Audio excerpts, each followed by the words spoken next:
Iran, India, Turkey, carrying the full weight of Ottoman civilization, these are not ordinary nation states. They are the embodiment of millennia of cultural continuity, civilizational memory, and sovereign identity.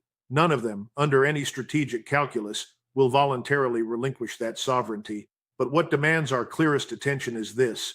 For Iran, what is unfolding right now is not a policy dispute. It is existential. Recall what President Trump stated at the outset, that this is, in his words, a journey, meaning it is not existential for us. We have chosen to bring a nation of 93 million people to its knees, to dismantle its institutions, its economy, its very way of life. And from Washington's perspective, it is simply a journey. Why? Because the existential stakes belong entirely to Israel. And that is the core problem. The one that almost no one in the political establishment is willing to confront directly. We cannot resolve Israel's strategic vulnerabilities through American military force. That is precisely what we are being asked to do. Israel was already operating as a near pariah across the region. Now, the broader Islamic world views it not merely with hostility, but as an existential threat to every state in the region. All you have to do is examine the map of Greater Israel.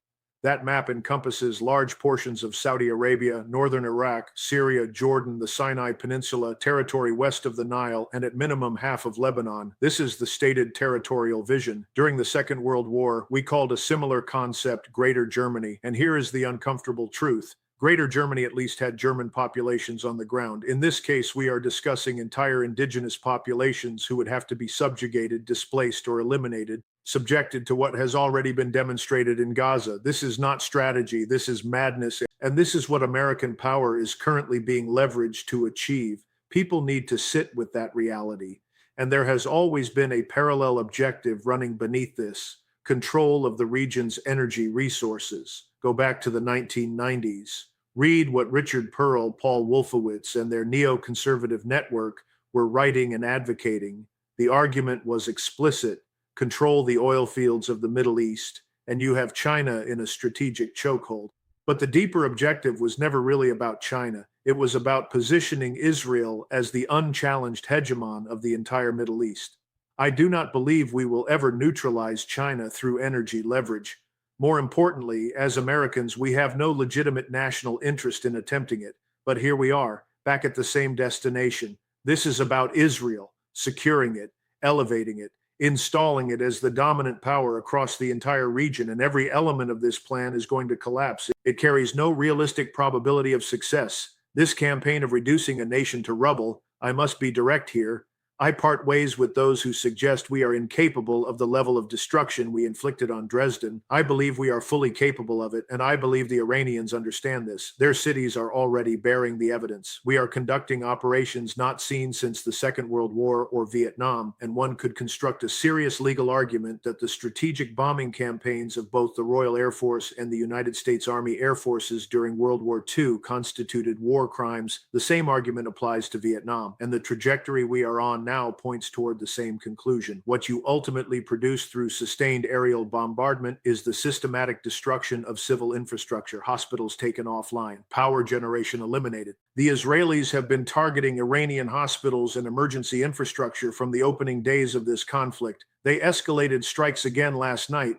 and I assess that escalation is driven by a specific fear that a ceasefire could materialize before their objectives are achieved. I do not believe a ceasefire is coming. What I do believe is that what Iran and its aligned partners deliver next will be qualitatively more severe than anything we have seen so far. Netanyahu is caught in an escalatory trap of his own construction. Bullying is the only instrument in his toolkit. When one course of action fails, the doctrine defaults to escalation. Escalate again and again. The rational counter-argument that escalation is not producing results and risks triggering a far wider conflict is apparently finding no audience inside the Department of Defense. There is no senior officer I am aware of who is standing in front of the president and delivering that assessment with the candor it demands. And consider this dimension carefully. We have spoken about escalation within the region, but the question of escalation inside the Western Hemisphere is equally real. The drug cartels operating across Mexico are mercenary in nature. They have an institutional interest in maintaining cross-border movement of narcotics and personnel. Could they be contracted by Iran for operations against domestic American infrastructure? The answer without question is is yes. Hezbollah chapters are already established inside Mexico. They have remained dormant, but ISIS and Al-Qaeda affiliated networks have been considerably more operationally active. All of these assets could be activated against targets inside our own borders: refineries, oil infrastructure, nuclear power facilities, where a manufactured incident could produce consequences of enormous magnitude. We have failed to harden our domestic infrastructure against this class of threat. The Obama administration diverted funds allocated for grid modernization into political patronage. The result is a critical vulnerability that remains unaddressed. Our electrical grid, our power infrastructure, these require immediate strategic attention. Now, who is advising the president? Lindsey Graham has positioned himself as one of the loudest voices in this space, and his framing is instructive. He argues this is a defining moment, that we are dealing with actors who would deploy nuclear weapons if they obtained them, that Iran has been in violation of agreements for years, that the only acceptable outcomes are either complete diplomatic capitulation, the total surrender of Iran's capacity to project power, or a devastating military campaign that permanently eliminates the regime's warfighting capability. There is no ambiguity about which outcome he is advocating for. He then specified, 60% enriched uranium has no civilian application. It must be surrendered or seized. The Strait of Hormuz must not remain under Iranian influence after this conflict concludes. State sponsorship of terrorism must be permanently terminated. Iranian ballistic missile development must be eliminated. Read that list carefully. What he has described is not a negotiated settlement. He has described regime termination as the only acceptable end state, and without a ground force capable of executing that mission, how is that outcome even theoretically achievable? We have to be honest about the foundation of all this. Lindsey Graham has long been a primary political asset of the Israeli lobby in Washington. He is an effective advocate for their strategic agenda.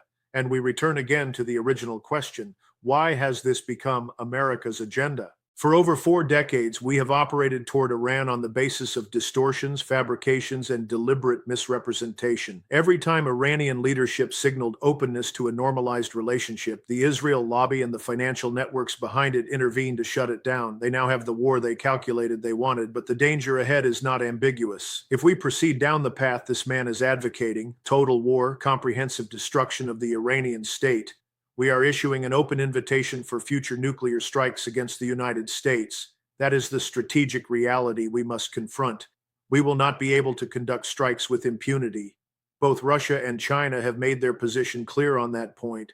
I do not assess that either power seeks direct military confrontation with the United States, but if they conclude that Israel or the United States is moving toward nuclear employment, all existing restraints dissolve. And the broader trajectory is unmistakable. The entire region is consolidating against us and against Israel. Most of the world already has. This narrative that we are stabilizing the Middle East for the benefit of the international community, that is a fabrication. The global South does not have sovereign wealth reserves or strategic energy stockpiles to weather what is coming. Japan, South Korea, our most reliable Pacific partners, they face potential financial collapse as a result of these decisions. This is not defeating Iran as a civilizational state. Iran will survive this. What will not survive intact is American credibility, American economic relationships, and American strategic relevance on the global stage. We are engineering our own isolation, economically, politically, and militarily, and the population of the United States has not been informed of the scale of what is being set in motion. Wall Street, as of this morning, is being described as complacent. That is precisely the right word. The assumption that American power is unlimited and that we retain unchallenged control of global system is about to be tested in a manner that will be deeply instructive and deeply painful. Now, the Houthis have indicated that a major offensive tonight could serve as their trigger to close the Bab el-Mandeb Strait. That adds a second critical maritime choke point to the equation, compounding the Strait of Hormuz. Saudi Arabia has already been routing significant oil volume through that passage as an alternative corridor. What happens if it closes? Recall the pipeline that ran along the route we designated the Pipeline Road during Desert Storm. That infrastructure can be interdicted at any point, at any time, at Iranian discretion, without a single strike on Jeddah or any Red Sea port facility. The majority of northbound pipelines are already non-functional. Europe is already operating in an energy desert. Once the Red Sea is fully sealed, you are removing several million additional barrels per day from global supply. Europe is placed in an untenable position, and we cannot assign all of this to Trump's account alone. The Biden administration bears direct responsibility for the destruction of the Nord Stream pipeline, an act that was celebrated in certain circles as liberating Europe from Russian energy dependency. That framing was strategically illiterate. The consequence has been the systematic deindustrialization of Europe, living standards in decline. And now, layered on top of that structural damage, an energy supply crisis of this magnitude, with no rapid pathway to restoration unless nations can accelerate nuclear power restarts as Japan is currently attempting. Without that, the lights go out for an extended period. We are looking at a global depression. Trump believes this narrative is about his decisive leadership, that this confirms his strength, fulfills his obligations to the Israel lobby and its financial backers. It is not about that. It is about the human population of this planet, which is going to absorb the consequences of this strategic failure for decades. Those consequences include famine, because the fertilizer supply chains are being destroyed. Russia cannot compensate. China cannot compensate. There is no recognition inside the current advisory structure of the second and third order effects of what is being initiated, and no one is going to deliver that assessment to the president because the people around him are not equipped to make it. Look at who is advising him. Where did they come from? What is the nature of their professional experience? The answers explain everything. I have spent a career around Air Force officers, and I will tell you without reservation, there is not one among them who does not believe at the deepest level that sufficient air power can win any conflict, anywhere, under any conditions. That is not a critique, so it is a professional faith that is institutionally reinforced. But it is wrong, and right now that faith is driving the strategic calculus in the White House. The outcome is going to be catastrophic. What that brings you to ultimately is the inner circle, the advisors who are telling this president that he is winning, that continuation is viable. When I was advising in 2020, I stated clearly, Iran is a potential strategic partner. We should not be treating them as a structural adversary. That analysis was dismissed without serious consideration. The president surrounded himself with New York financial interests, deeply aligned with the Israeli agenda, who provided significant campaign funding. When he took office, he understood that debts of that nature require payment. I do not believe he was fully briefed on what that payment would actually cost. Iran, 93 million people, a nation half the geographic scale of India, is not going to capitulate to anyone. There is no rational basis on which they should. They have demonstrated a remarkable capacity to absorb punishment, and they have validated a 21st century model of warfare, space-based intelligence and reconnaissance integrated in near real time with dispersed strike systems distributed across the country, capable of concentrating devastating firepower on any target within minutes. Any discussion of invading Iran is strategically absurd. Any discussion of seizing islands in the Persian Gulf is an operational invitation to catastrophe. Those islands require no Iranian ground presence to attack. They can be engaged simultaneously from dozens of dispersed positions across Iranian territory.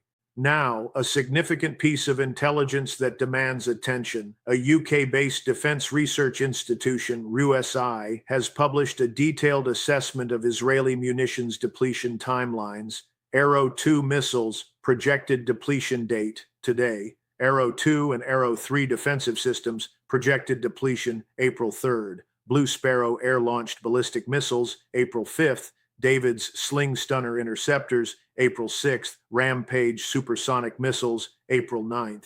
The pattern continues across the full inventory. This assessment aligns with battlefield observation. We are no longer seeing imagery of Iron Dome intercepts over Tel Aviv. The visual evidence of active missile defense operations has effectively disappeared. That absence is operationally significant. I have read that report. If anything, it is generous in its assessment of Israeli defensive capacity. Israel's air and missile defense architecture is critically compromised.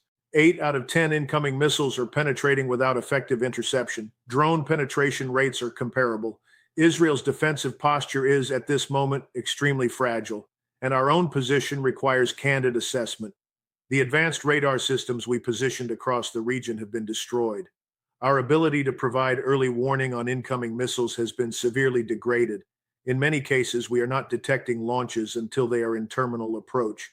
and we are operating at a distance of 67,000 miles from our continental logistics base. Replenishment of depleted munitions stocks requires transport from the United States, loaded onto aircraft, loaded onto ships, a process that takes weeks, not days. That is precisely what this pause represents. It is a logistics operation disguised as a diplomatic moment. When those stocks are partially restored, I expect an attempt at what will be framed as a decisive offensive.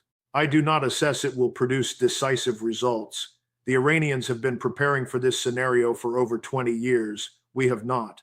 Our manufacturing base has contracted dramatically over the past 4 decades.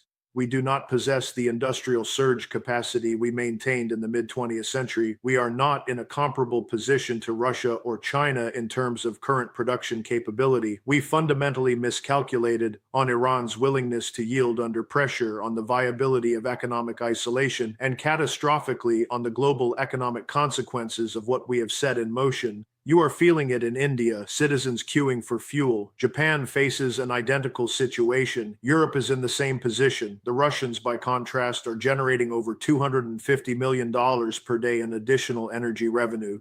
But here is the critical nuance. Russia and China both want this to stop, not out of solidarity with Iran, but because global supply chains are being destroyed, and that threatens their own economic architecture. If the next so-called war-winning offensive proceeds, the Iranians have been explicit, strike our oil infrastructure, and we eliminate everything in the Gulf, every facility, every terminal, every platform. This must stop. The president needs to acknowledge that the counsel he received was fundamentally wrong, and he needs to remove everyone who provided it. There may be some recognition of that, which is why we are now seeing efforts to transfer political accountability onto Israel or onto Pete Hegseth.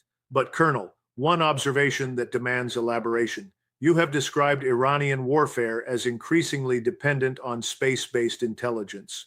To your knowledge, Iran does not operate an independent satellite constellation. So who is providing that targeting architecture? China and Russia. Everything that moves within a 1,000-mile radius of Iran is identified and tracked in near real time. That data is fed simultaneously into Iran's distributed strike network.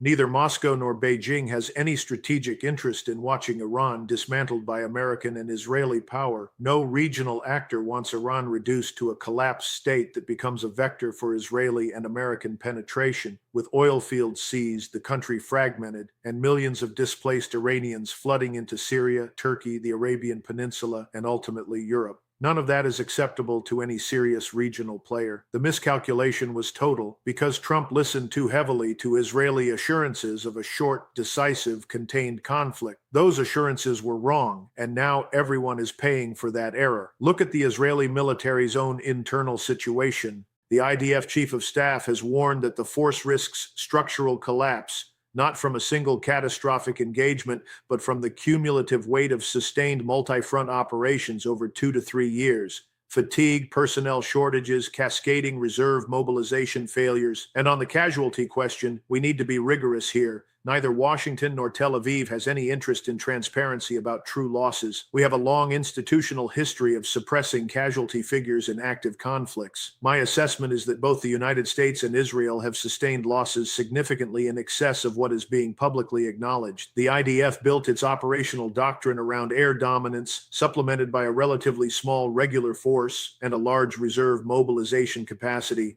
That model is not sustainable across an extended multi-year conflict. They are not simply running low on personnel, they are operationally exhausted. And the political situation on both sides is deteriorating in parallel.